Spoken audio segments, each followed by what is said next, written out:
Burden ఎందుకు అంటున్నాం? మేము అందరం చెప్పేది అదే. మీరు అది ఉత్తరప్రదేశ్ వాళ్ళకు 2 భాషలు నేర్చుకుంటారు, మనం మాత్రం 3 భాషలు 30 భాషలు నేర్చుకోవాలంటాం. Right sir. కూటములు శాశ్వతం కాదు, రాజకీయాల్లో శాశ్వత మిత్రులు శాశ్వత శత్రువులు కూడా ఉండరు. పవన్ కళ్యాణ్ 2014లో టీడీపీకి సపోర్ట్ చేశారు, 2019లో సెపరేట్గా పోటీ చేశారు, 2024లో మళ్ళీ కూటమిగా జతకట్టిన పరిస్థితి. సో పవన్ కళ్యాణ్ అధికారంలోకి వచ్చిన తర్వాత, 2024 ఎన్నికల తర్వాత ఆయన డిప్యూటీ సీఎం అయిన తర్వాత మిత్రపక్షం తెలుగుదేశం పార్టీకి ఆయన ఇచ్చే సిగ్నల్స్ ఒక్కొక్కసారి ఒక్కొక్క రకంగా ఉంటూ ఉన్నాయి సార్. ఫర్ ఎగ్జాంపుల్, హోంమంత్రి అనిత విషయంలో మీకు చేత కాకపోతే చెప్పండి, మేమే చూసుకుంటామని చెప్పడం. ఆ తర్వాత తిరుపతి తొక్కిసలాట ఘటనలో తానే స్వయంగా క్షమాపణలు చెప్పడం. ఆ తర్వాత రీసెంట్గా 40 ఏళ్ల టీడీపీని నిలబెట్టామని కామెంట్ చేయడం. ఆ తర్వాత వారం రోజులకి చంద్రబాబు నాయుడు గారి నాయకత్వంలో పనిచేస్తాను, ఆయన నాయకత్వంలో పనిచేయడానికి నేను సిద్ధంగా ఉన్నాను, మరో 15 ఏళ్ల పాటు చంద్రబాబు నాయుడు గారే ముఖ్యమంత్రిగా ఉండాలి, హ్యాట్రిక్ కొట్టాలి అని కామెంట్ చేశారు. ఏంటి సార్ పవన్ కళ్యాణ్ టీడీపీకి ఇచ్చే సిగ్నల్స్ చాలా డిఫరెంట్గా ఉన్నాయి. డిఫరెంట్గా ఏమీ లేదు. దాని సారాంశం ఒకటే ఏంటంటే, తెలుగుదేశంతో పొత్తులో ఉన్నాం. తెలుగుదేశం పార్టీతో పొత్తు శాశ్వతం కాదు, 15 ఏళ్ళే అని చెప్పాడు. అదేనా మీరు గమనించండి, శాశ్వతం చెప్పలే కదా. సో ఏ 2 పార్టీల మధ్య శాశ్వతం ఉండదు. పదే చంద్రబాబు నాయుడు నాయకత్వంలో పనిచేస్తా అంటున్నాడు. 10 ఏళ్ల వరకు చంద్రబాబు నాయుడు ముఖ్యమంత్రిగా ఉండగలడా? ఏది పర్మిట్ చేస్తుందా? సో అంతే. అర్థం ఏంటి, చంద్రబాబు నాయుడు నాయకత్వంలో ఉన్నంతకాలం డోకా లేదు. కానీ మీరు ఈ మధ్య లోకేష్ నాయకత్వానికి కూడా ఏదో ఇండికేషన్లు ఇస్తున్నారు, కొద్దిగా జాగ్రత్త పడండి అని చెప్పడమా? ఒక అనుమానం అది. సో ఎందుకంటే ఈ మధ్య కాలంలో తెలుగుదేశం వల్ల ప్రచారాస్త్రాలు ఉన్నాయి. నా మీద కార్టూన్ వేశారు, 2 బాణాలు వేసుకొని రామలక్ష్మణులు విశ్వామిత్రుడుగా చంద్రబాబు నాయుడు యజ్ఞం చేస్తుంటే రాక్షసులాగా నేను ఆ యజ్ఞాన్ని ధ్వంసం చేస్తున్నాను, నాలాంటి రాక్షసులు ఎదిరించడానికి రామలక్ష్మణులు బాణాలు వేసుకొని వచ్చారు. సహజంగా రాముడు ఎవరు లక్ష్మణుడు ఎవరు అని చర్చ వస్తుంది కదా. పవన్ కళ్యాణ్ పెద్దవాడు వయసులో, ఉప ముఖ్యమంత్రి, కానీ ఆయనకు లక్ష్మణుని ఫోటో వేసి శ్రీరామునిగా లోకేష్ చూపెట్టారు. సో అంటే తెలుగుదేశం వారు నాలాంటి విశ్లేషకుల పైన ప్రయోగించేటువంటి మీముల్లో కూడా మా పవన్ కళ్యాణ్ కన్నా లోకేష్ ఎక్కువ అని చూపెడుతున్నారు. సో మీకు టీజీ భరత్ లాంటి వాళ్ళు చంద్రబాబు నాయుడు సమక్షంలో చెప్పారు కదా లోకేష్ ముఖ్యమంత్రి చేయాలి అని, ఉప ముఖ్యమంత్రి చేయాలని ఓపెన్గా నాయకులందరూ మాట్లాడుతున్నారు. ఒక్క బుచ్చయ్య చౌదరి మాత్రమే లేదు, అగ్రిమెంట్ ప్రకారం పవన్ కళ్యాణ్ ఒక్కడే ఉంటాడు ఉప ముఖ్యమంత్రి అని స్పష్టంగా పార్టీ వైఖరి కాదైనా వాస్తవంగానే చెప్పాడు. పార్టీ వైఖరి ఏంటో ఎవరికి తెలియదు. లోకేష్ను ఉప ముఖ్యమంత్రిని అడిగితే ఉప ముఖ్యమంత్రి ప్రజలు నిర్ణయిస్తారన్నాడు. ప్రజలు ఎక్కడ నిర్ణయిస్తారో నాకు అర్థమే కాలేదు. చంద్రనాయుడు గారి చేతిలో ఉందా, అది ప్రజలు నిర్ణయిస్తారన్నాడు. చంద్రబాబు నాయుడు గారి చేతిలో కూడా లేదంటున్నాడు. మరి ఇవన్నీ ఏంటి సిగ్నల్ క్లియర్గా తెలుగుదేశం పార్టీ, చంద్రబాబు నాయుడు నాయకుడు, లోకేష్ నాయకుడు, పవన్ కళ్యాణ్ ఉపనాయకుడు. సో చంద్రబాబు నాయుడు నాయకుడు, లోకేష్ నాయకుడు మాకు, పవన్ కళ్యాణ్ ఉపనాయకుడు అని తెలుగుదేశం వాళ్ళు రిపీటెడ్గా సిగ్నల్స్ పంపుతున్నారు.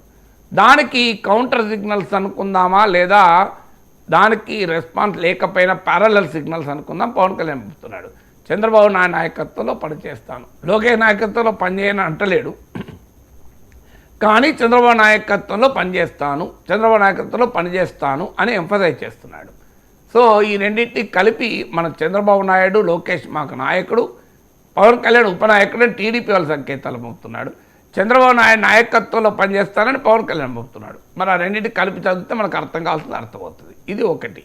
రెండవది ఏంటి, పవన్ కళ్యాణ్ స్ట్రాటజీని మొదటి నుంచి కూడా చెప్తున్నాను. టీడీపీ అనుసరించే, చంద్రబాబు నాయుడు ప్రభుత్వం అనుసరించేటువంటి ప్రజోపయోగ పనుల వల్ల వచ్చే ప్రయోజనాన్ని జనసేన పొందదలుచుకుంది. టీడీపీ ప్రజల్లో అసంతృప్తి కలిగించే పనులు చేసినప్పుడు దాని బిల్లు తాను చెల్లించదలుచుకోలేదు. అంటే ఎక్కడ యూనిటీ, ఎక్కడ స్ట్రగుల్, ఎక్కడ కలవాలి, ఎక్కడ విడగొట్టుకోవాలి అనేది చాలా స్పష్టంగా పవన్ కళ్యాణ్ చేస్తున్నాడు. అందుకే హోంమంత్రి ఆ విషయంలో ఆ రకంగా మాట్లాడాడు.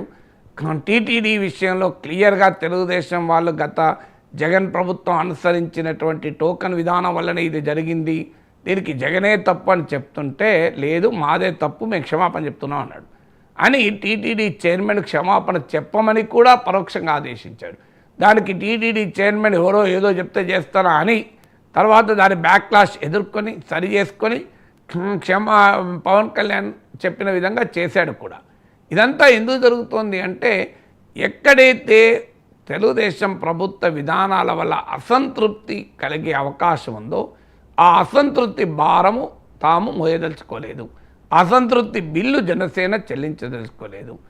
కానీ ప్రజల్లో ఈరోజు తన వల్ల కూటమి ఐక్యత దెబ్బతింటోంది, తన వల్ల జగన్మోహన్ రెడ్డి మళ్ళీ అధికారంలోకి వచ్చే పరిస్థితి ఏర్పడింది, తన వల్ల చంద్రబాబు నాయుడు అస్థిరపడ్డాడు అనే మెసేజ్ పోకూడదు అన్నది పవన్ కళ్యాణ్ అంచనా. ఎందుకంటే చంద్రబాబు నాయుడు ప్రభుత్వాన్ని నిలబెట్టింది తానే అని చెప్తూ చంద్రబాబు నాయుడు ప్రభుత్వాన్ని తానే అస్థిరపరిస్తే ప్రజలు అంగీకరించరు. అలాగే జగన్మోహన్ రెడ్డికి వ్యతిరేకంగా ఓటు చీలకూడదు అని కష్టపడి తాను నిలబెడితే దానికి మళ్ళీ తూట్లు పడిచి జగన్మోహన్ రెడ్డికి ప్రయోజనం కలిగిస్తున్నాడు పవన్ కళ్యాణ్ అనే భావన ప్రజల్లో కలిగితే జనసేన దెబ్బతింటుంది. అందువల్ల తెలుగుదేశంతో సంబంధాలు తన చర్యల వల్ల తన విధానాల వల్ల దెబ్బతినవు అని క్లియర్గా పవన్ కళ్యాణ్ మెసేజ్ ఇస్తున్నాడు. ఇక తర్వాత ఏమవుతుంది, తెలుగుదేశం అనుసరించే విధానాల వల్ల ఏమైనా జరిగితే దానికి పవన్ కళ్యాణ్ బాధ్యుడు కాదు. మీకు ఎక్కడా పవన్ కళ్యాణ్ ఇప్పటి వరకు తాను ముఖ్యమంత్రి పదవికి పోటీదారు, చంద్రబాబు నాయుడు ప్లేస్ తర్వాత తనదే ఈ ప్లేసు, చంద్రబాబు నాయుడుతో తాను పోటీ అని ఎక్కడా చెప్పలేదు. చాలా జాగ్రత్తగా చంద్రబాబు నాయుడుకు తాను చంద్రబాబు నాయుడు స్ఫూర్తితో పనిచేస్తున్నాను, చంద్రబాబు నాయుడు నాయకత్వంలో పనిచేస్తున్నాను, చంద్రబాబు నాయుడు నుంచి నేర్చుకుంటున్నాను అని తన రోల్ చంద్రబాబు నాయుడు తర్వాత రోలే అని చెప్తున్నారు. ప్రాబ్లం ఎక్కడ వచ్చింది? ప్రాబ్లం పవన్ కళ్యాణ్తో రాలే, ప్రాబ్లం తెలుగుదేశం వాళ్ళతో వచ్చింది. ఏంటి వాళ్ళ ప్రాబ్లం? పవన్ కళ్యాణ్ కన్నా మా లోకేష్ ఎక్కువ అని మొదలుపెట్టారు. లోకేష్ను ఉప ముఖ్యమంత్రి చేయాలి, లోకేష్ను ఉప ముఖ్యమంత్రి చేస్తే పవన్ కళ్యాణ్ తగ్గినట్టే కదా. ఎందుకంటే ముఖ్యమంత్రి కుమారుడు, భవిష్యత్ ముఖ్యమంత్రి, మేజర్ పార్టీ నాయకుడు. లోకేష్ వచ్చి ఉప ముఖ్యమంత్రి అయ్యాక పవన్ కళ్యాణ్ స్టేషన్ తగ్గదా? ఇది ఆఖరికి లోకేష్ను ముఖ్యమంత్రి చేయాల్సిన సమయం వచ్చినప్పుడు చేసుకునే హక్కు టీడీపీకి ఉంటుంది. ఎందుకంటే ఆ పార్టీకి ఎవరు నాయకత్వం వహించాలనేది పవన్ కళ్యాణ్ నిర్ణయించాడు, జనసేన నిర్ణయించాడు. ఆ పార్టీకి నాయకుడు మారినప్పుడు కలిసి ఉండాలా లేదా పవన్ కళ్యాణ్ ఇష్టం అది. కానీ టీడీపీకి లోకేష్ చేయకూడదని వేరే వాళ్ళు ఎట్లా చెప్తారు? కానీ ఆ సందర్భం వచ్చినప్పుడు చేయడం వేరు, ఇప్పటి నుంచే కుంపటి పెట్టడం వేరు. ఇప్పటి నుంచి ఎక్కడదాకా పట్టుకొచ్చారని ఆఖరికి మీములలో కూడా కార్టూన్లలో కూడా లోకేష్ ఈ సుపీరియర్ టు పవన్ కళ్యాణ్ అనేది ఎస్టాబ్లిష్ చేస్తున్నాడు. అందుకే లోకేష్ను వల్లనే అధికారంలోకి వచ్చాం, లోకేష్ యోగలం వల్లనే అధికారంలోకి వచ్చాం అని లోకేష్ను ఎలివేట్ చేసే క్రమంలో పవన్ కళ్యాణ్ను పరోక్షంగా తగ్గిస్తున్నారు. మహామంత్రి తిమ్మర్స్ కథ ఉంటుంది, ఒక గీతను చిన్నదిగా చేయాలంటే పెద్ద గీత గీస్తారు. ఇక్కడ గీత పవన్ కళ్యాణ్ అనే నాయకుడు పాత్ర ఉంది. ఆ పాత్ర అనే గీతను తగ్గించాలంటే ఏం చేయాలి? దాన్ని తగ్గించలేదు, ఎందుకంటే అది చరిత్ర చెప్పిన వాస్తవం. ఇది man of the match. Chandrababu Naidu భాషలో చెప్పాలంటే ఇది గేమ్ చేంజర్. ఇప్పుడు గేమ్ చేంజర్ను గీత తగ్గించలేరు కదా, అందుకే లోకేష్ గీత పెద్ద గీస్తున్నారు. ఈ తెలుగుదేశం వాళ్ళు గీస్తున్నారు, జనసేన వాళ్ళు ఎక్కడ గీయలేదు. చంద్రబాబు నాయుడు కన్నా పెద్ద గీత పవన్ కళ్యాణ్ గీసారా? ఇంతవరకు మీరు గమనించిన పవన్ కళ్యాణ్ మాటలు ఎక్కడన్నా నేను చంద్రబాబు నాయుడు కన్నా సుపీరియర్ అనే మెసేజ్ ఎక్కడ ఇవ్వలే. ఆ జాగ్రత్త పవన్ కళ్యాణ్ పడుతున్నాడు, నేను చంద్రబాబు నాయుడు నాయకత్వంలోనే ఉన్నాను అని. కానీ తెలుగుదేశం వారు అత్యుత్సాహంతోనో తొందరపాటుతోనో కారణాలు ఏదైనా రాధాకృష్ణ గారి భాషలో చెప్పాలంటే రాజకీయాలు నిశ్చలంగా ఉండవు కనుక పవన్ కళ్యాణ్ ముందు పెట్టి బీజేపీ జాతీయ నాయకత్వం తెలుగుదేశానికి ప్రత్యామ్నాయంగా ఎదగాలని ప్రయత్నిస్తోంది ఏబిఎన్ రాధాకృష్ణ వ్యాఖ్య. ఆ అనుమానంతోనో ఆ వాసనతోనో పవన్ కళ్యాణ్ కన్నా మా లోకేషే ఎక్కువ అని చెప్పదలుచుకున్నాడు. ఆ చెప్పే క్రమంలో పవన్ కళ్యాణ్కు లక్ష్మణుని కలర్ లాగా చూపెడుతున్నారు, లోకేష్ను శ్రీరాములాగా చూపెడుతున్నారు, అలాంటి వాళ్ళ మీద అటాక్ చేయడానికి కూడా. సో అందువల్ల ఈ ప్రక్రియ అంతా అంటే పవన్ కళ్యాణ్ ఇవ్వాల్సిన మెసేజ్ ఏంటంటే, నేను నిర్మించిన ఈ వైసీపీ వ్యతిరేక కూటమి, నేను నిర్మించిన వైసీపీ వ్యతిరేక ఐక్యతను నా వల్లనే చెడిపోయింది అనే భావన ప్రజలకు కలగకూడదు. కానీ తెలుగుదేశం వారి వ్యవహార సరళి వల్ల జరిగితే దానికి ఎవరేం చేయగలుగుతారు? తెలుగుదేశం పాలన వల్ల ప్రజలు అసంతృప్తి పెరిగి ఇబ్బందులు వస్తే తాను బాధ్యుని కాదు కదా. అందువల్ల అప్పుడు మాట్లాడాల్సింది అప్పుడు మాట్లాడతాడు. ఇప్పుడైతే ఈ విషయాలు మాట్లాడుతున్నాడు. Right sir. ఇక డీలిమిటేషన్కు వ్యతిరేకంగా స్టాలిన్ నేతృత్వంలో జరిగిన భేటీకి తెలంగాణ నుంచి బీఆర్ఎస్ అండ్ కాంగ్రెస్ రెండు పార్టీల నాయకులు అటెండ్ అయ్యారు. రేవంత్ రెడ్డి కూడా అటెండ్ అయ్యారు, కేటీఆర్ కూడా. తెలుగు రాష్ట్రాలకు ఆంధ్రప్రదేశ్కి